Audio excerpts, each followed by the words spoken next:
past summer, I went to Europe on vacation, and one of my stops was Venice, Italy. And in Venice, you have to take a boat to get around. There's no way you can walk anywhere. Well, there's like pavements, and you can walk like locally, but to get around, you have to take a boat.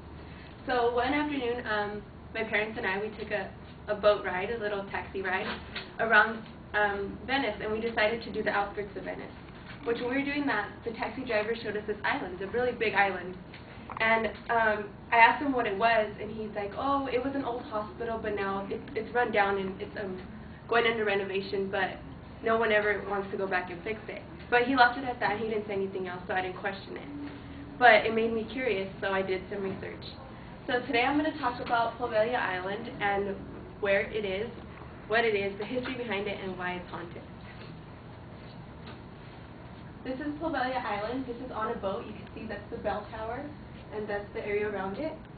Poveglia Island started back in 1777.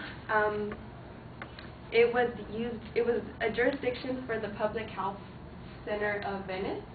It was used to for incoming ships with goods and people. They would inspect everything, make sure everything was okay to come into Venice.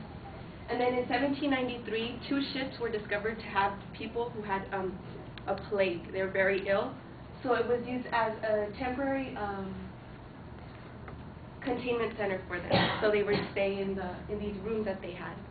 And then in 1805, it became a permanent quarantine station for these ill people. It's from 1805 to 1922 was a containment center, and then in 1922, it was converted to a convalescent home and a mental hospital for older people who were mentally ill. And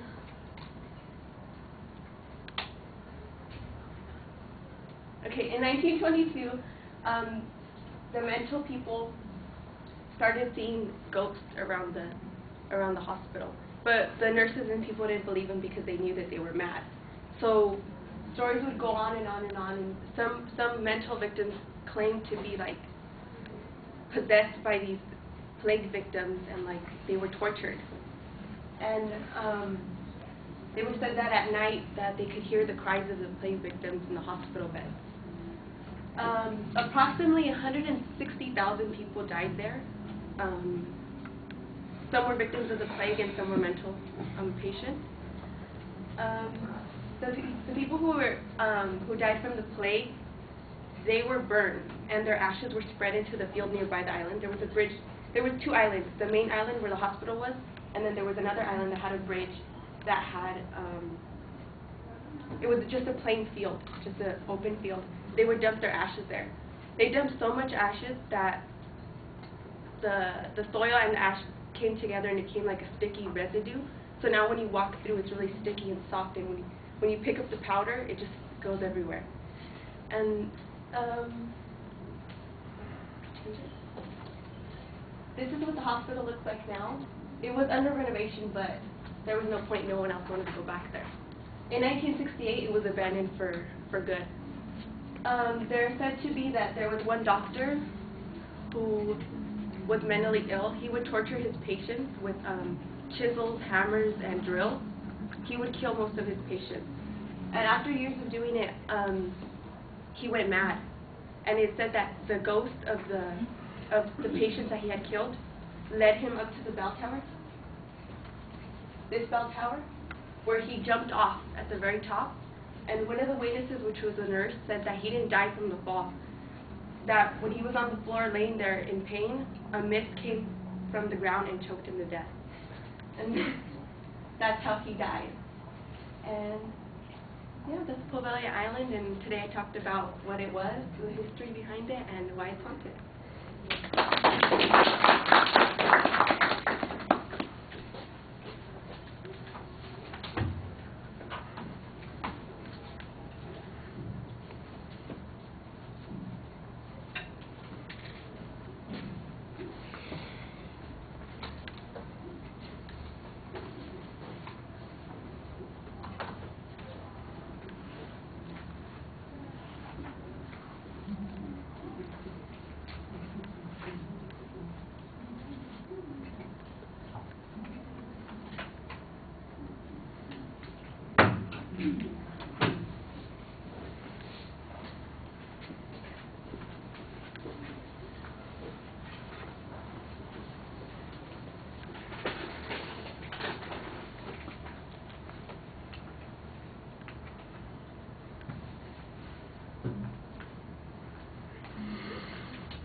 Well, I like the personal story at the beginning about how you came across the subject, and you've got a good statement of what your goal for the presentation is. There's even a preview of how you're going to talk about this. The structure is designed to help us keep track of the information, but sometimes it just sounds like it's a perfunctory mechanism that you're going through. So you want to use it as a way of holding the speech together, not just separating the ideas. At the end of the speech, I think you've got a good illustration of this. You basically just come to the end of the speech. So that's what I was talking about. And instead of making it something a little bit more whole, this would be one of those places where it might make sense to go back and mention the story that you had at the beginning. So, I can understand why our tour guide on our little boat didn't want to tell us the gruesome story here, because here we are in beautiful Venice, and set in the middle of this area is this tragic tale where thousands died and people get the muck of their ashes stuck on their feet as they're walking across the island. Yeah, that's conducive to tourism, isn't it?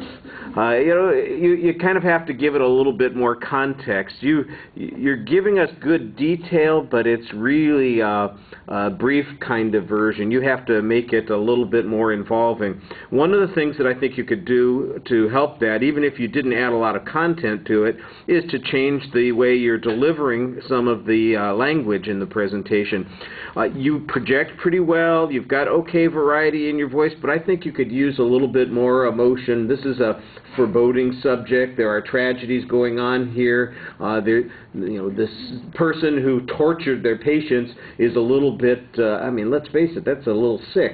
And there ought to be some horror in your voice, and maybe some satisfaction in the nurse when she describes how the mist came up and took him. So you need to get some personality and some energy into it that way. On the visual factors, you're pretty solid. Your posture's good. You've got some good indicators while you're speaking. You look animated while you're speaking.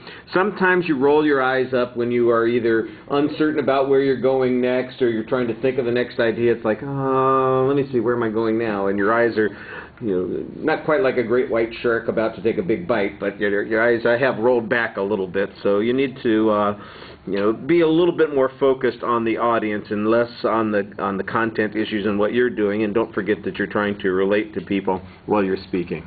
All right, thank you.